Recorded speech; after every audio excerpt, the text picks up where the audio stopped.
Hey, it's John with Fix It with Foley, and let's get baking. It's the season. Everybody's looking forward to holidays. I know everybody loves to bake, but it's kind of a chore. You have a lot of work to do. So what do you got here to help? Okay, first off, we need a nice big mixing bowl to put everything in. We need the measuring cup, which is great for all the liquid ingredients. This I recommend for all the dry ingredients. So you have basically all the different things you need here to measure it out, including your measuring and our spoons. measuring spoons also. So in hardware we say measure twice, cut once. I guess you really want to make sure you put the right amount of baking soda and all yes, that stuff everything in. has to be precise when it comes to baking. So once you got everything mixed in the bowl, you've got to maybe roll the dough out? We have to roll our dough out.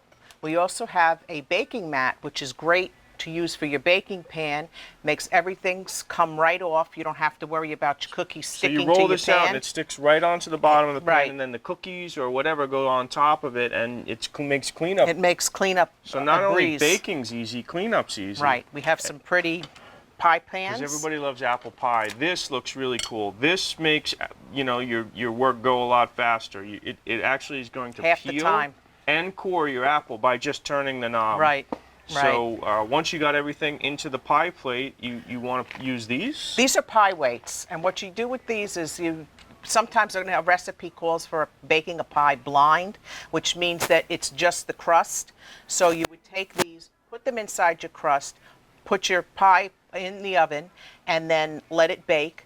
When it comes out, your crust will come out nice and flat. So it keeps it from poofing right, up no and getting bubbles, all burnt. no nothing. Yes. Wow. So yes. that's going to look nice. And that's too. where you can use those over and over again. You can put the timer on to make sure you got everything cooking out, right. When it comes out of the oven, you want to make sure you use a good pair of oven mitts so you don't burn your hands, which I've done before. Down there we have our cooling rack, which we put, which is something you definitely need. So it can sit on the cooling rack, cool off, and then afterwards you can decorate it with your family, have the kids get involved. Right. That's the fun part, right? Yes. Over here we have our springform pan.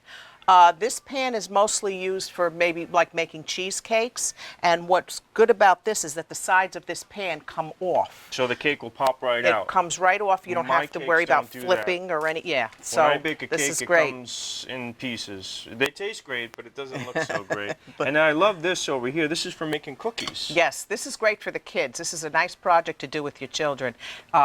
Fun, just put the dough right in, squeeze, the dough comes right out, and kids love doing this. It's a cookie gun. It's a cookie gun. You shoot cookies. And you decorate them. And then you decorate them. They come out beautiful. Wow, that's great, Nancy. Yep. This looks really fun. I want to start baking now. Yeah. So let's get baking with All Fix It right. with Foleys. Thanks, Nancy. Let's do it. All right.